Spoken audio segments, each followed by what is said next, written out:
In my last video, I explained how you can build and present a successful hackathon project. In this video, I'm going to show you how to become an expert in your hackathon project and push it to new heights.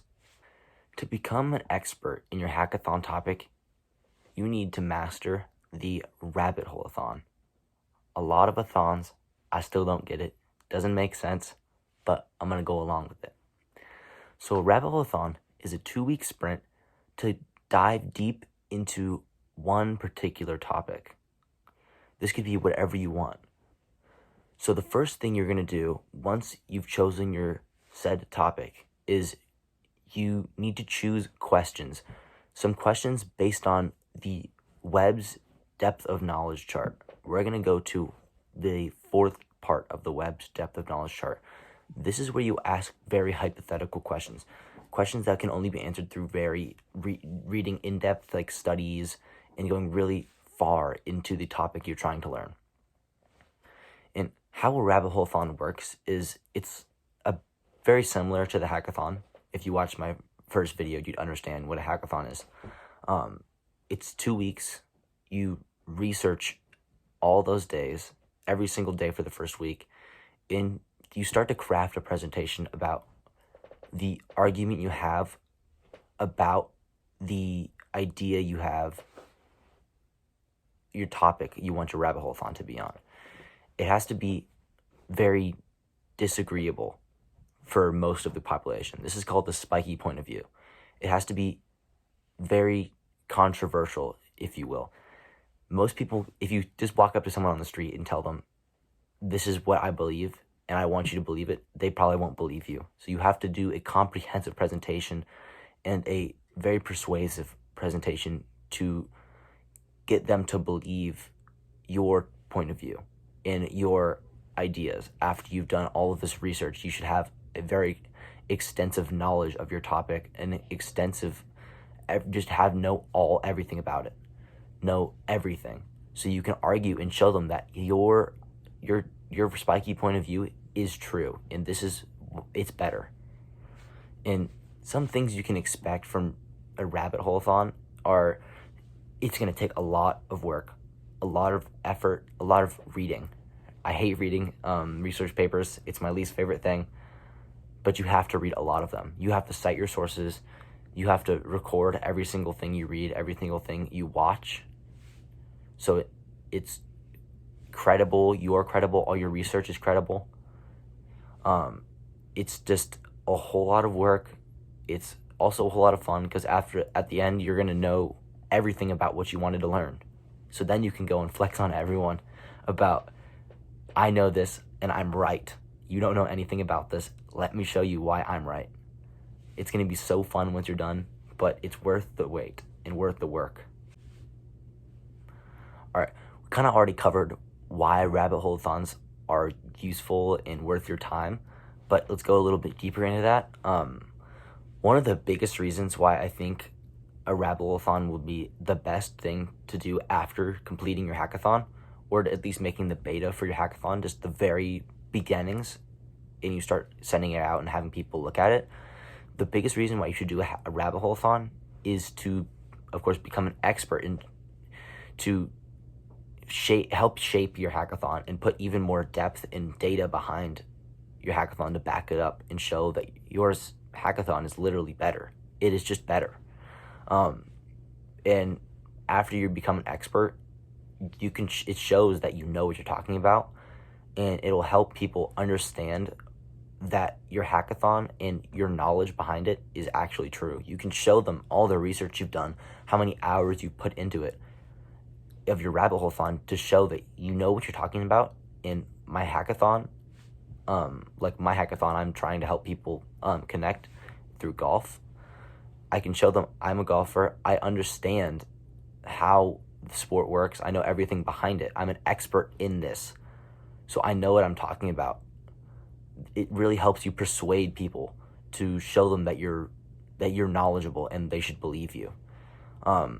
It's a lot of work, of course, but it's worth the effort because you'll push your hackathon even further than it was before. It really helps you back it up. All right, like I was saying, a rabbit hole-a-thon is a lot of work.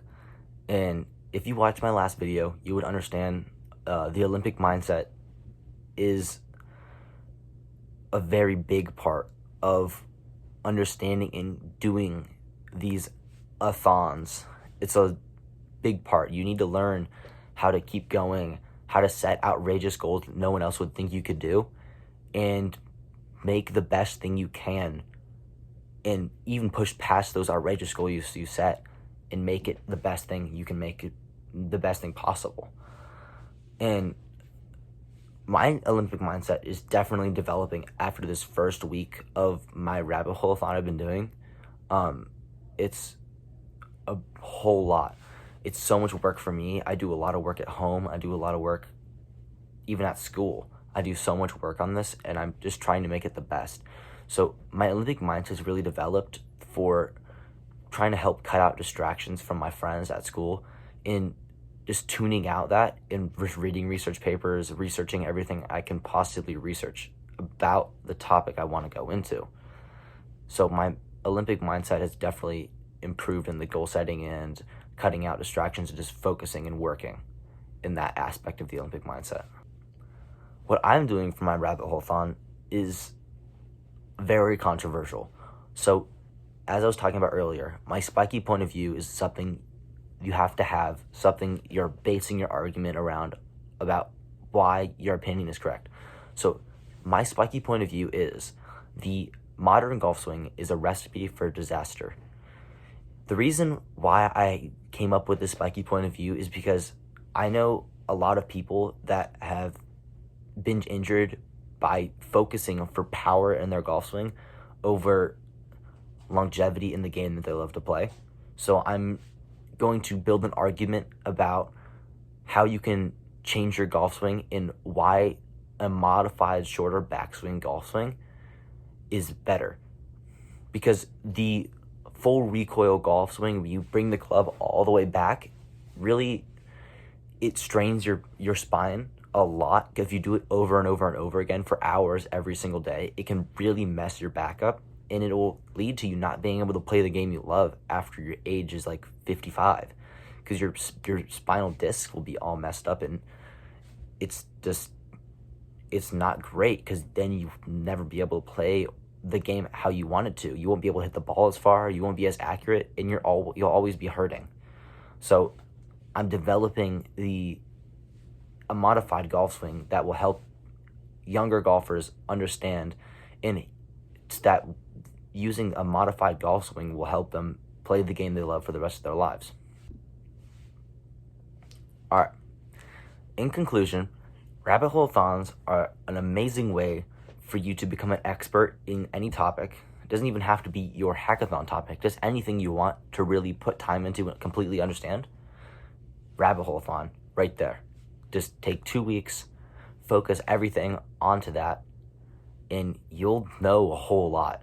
You might not know everything if it's not something you're super passionate about, but you'll know a whole lot. You'll know enough to be pretty credible and have a really good argument with people about it.